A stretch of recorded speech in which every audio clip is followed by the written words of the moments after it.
Before we put the wheelchair into the vehicle, we need to press this button. Releases the inertia on the tie downs, front tie downs. Place this tie down here.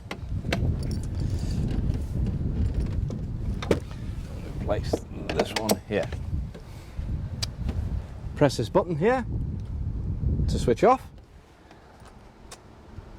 And then this tightens the belt, which also holds the chair as the chair goes in. And to show you, holds the chair, then in we go. Position the wheelchair and pull back on the chair to tighten the front of the tie downs. It's advisable to switch the button off, however if you do forget, it will switch itself off automatically.